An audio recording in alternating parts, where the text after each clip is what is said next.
like this INS is cache line flush or is added for functional replacement. So similar functions will be available for you, which operates on that INS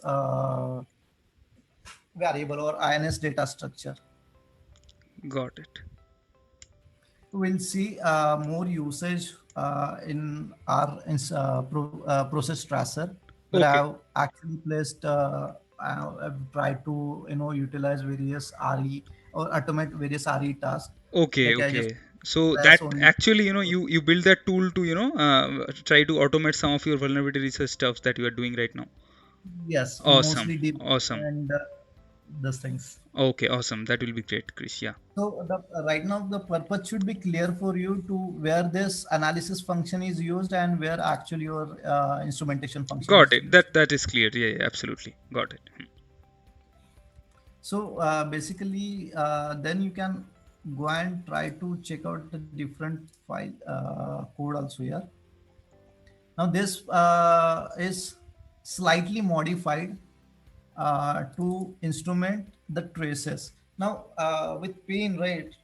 It as I said, it won't go and directly convert the entire binary to code cache. Hmm. So how it does it uh, will basically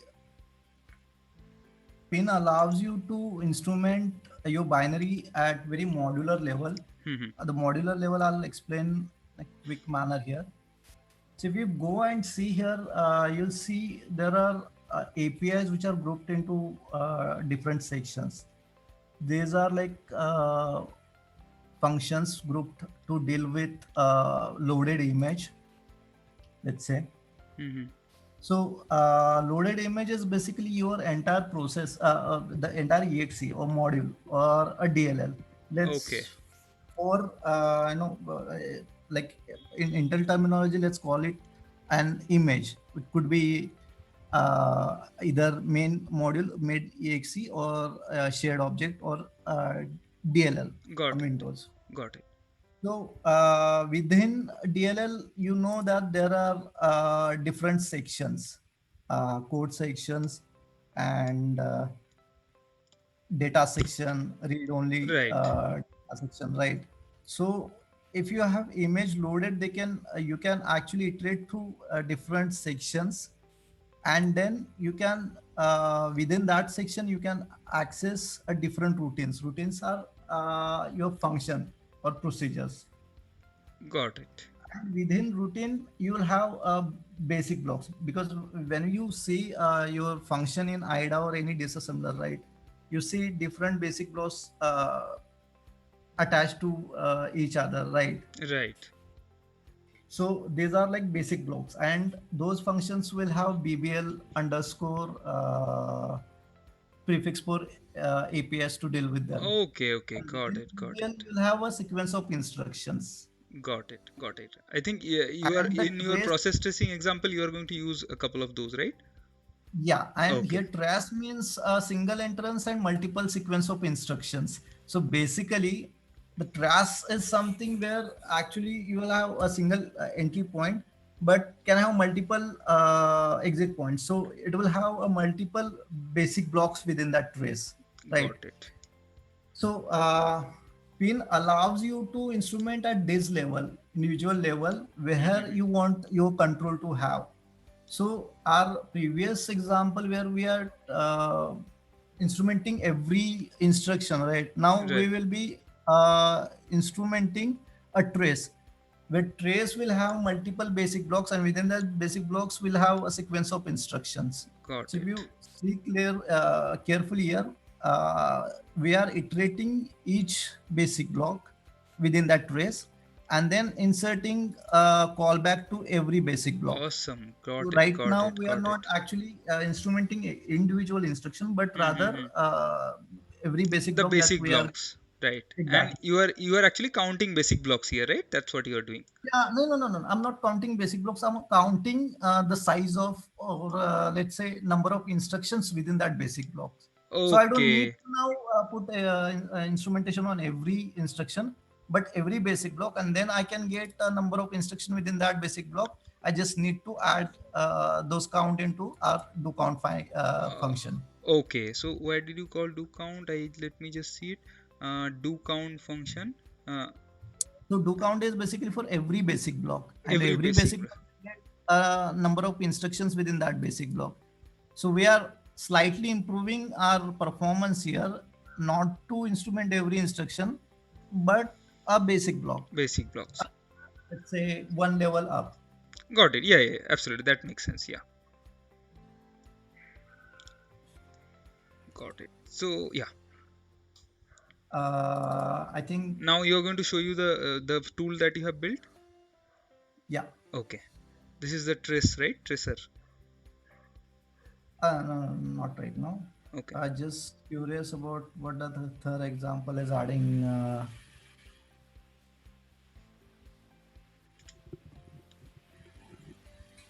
Okay, basically here the only difference is the fast analysis score, but it is not guaranteed as far as I know. Fast analysis score is basically just inlining your target analysis function in order to avoid this call linking to a different function at all, Okay. like macro or something, inline expansion. Okay. So let's go back to I think I've covered most of the basic API usage, how you do. Right. Sure. So yeah. So Chris, the API references are available online that you have shown, right? BB insert Yes, call online and as well as offline, because with that this HTML file is also there. Okay. yeah, so entire documentation base is available. Okay, let's go back to our process stress. So the main purpose here, Okay, Chris. So now you are going to show us, the tracer that you have written, right? Can you give us a little bit of background? Why did you write this code and how did it help you? okay, so basically when you are statically reversing any application using IDA or your favorite disassembler, you you typically read the interesting part of your source code assembly output, Okay. and sometimes it is very hard to make sense of the assembly listing until unless you have some dynamic data available. Like here, for example, the strlen function is going to get called, and then here it is like the input which is uh, That is coming, right? Okay. One of the arguments. yes, one of the argument. Right. So similarly, नहीं यार ये cut करवा दे. ठीक है बोल बोल दिक्कत नहीं मैं काट दूंगा हाँ So basically here you need to you have like two options. Either you open your application into debugger and then supply user input and then break into this function, and then typically inspect the instructions one by one, trying to guess and trying to understand what is happening inside this particular function entirely. So as an example, I've taken this very small program, but the idea is not to go to debugger most of the time because yeah. अरे नहीं सही है यार मैं काट दूंगा कोई tension ना ले so basically what you are trying to say that if same thing you can achieve using debugger as well, but the thing is if you do it with pin it will be much more faster, right? You have mentioned something, right? It will go to kernel every time if you are actually trying to. Yeah. So basically, that is the one disadvantage. Why? Now let's see. The scenario here is that you want to have a dynamic listing of this all executed instruction and what data they are operating on. Let's Got say it. I want to understand what RBP plus S or the local variable here is, and what it is pointing up, what RAX will be pointing when executed by this instruction. Got it. So right now I don't have this information available. In So your either you static can go disassembler, right? and, Yeah. yeah, either you can go and look up into GDB, Mm-hmm. or you can write your debugger script to generate traces and then map traces back to IDA, or you can have a DBI pin handy, DBI tool handy, which on demand you can run and then extract traces for this individual code blocks. So I have written this very specific tool which helps me doing this sort of analysis during my typical reversing sessions. So you can actually map your static reversing understanding with the dynamic output of this current function. Got The it. second approach most of the time is doing black box analysis of some uh, functions within your binary, where Mm-hmm. you don't want to go into the internals or algorithm understanding of the particular application, but you just want to observe what input is going into the function and what the function is typically returning, in order to fast link your understanding and skipping uninterested routines.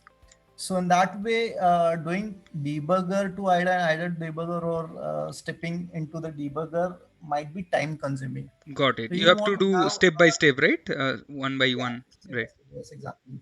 Because you are like doing some no quick black box analysis on such functions. Mm-hmm. So in such cases, having tracer, let's specifically call it instructions tracer, is handy to do this kind of quick analysis. Got it. Got it.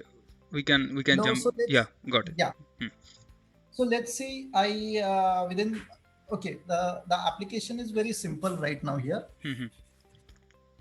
For demonstration purpose, I have created one sample application which basically takes one user input and then iterate through secret sauce and your input king sequentially. That's it, nothing else. Okay. But we'll see how this application is laid out in here assembly.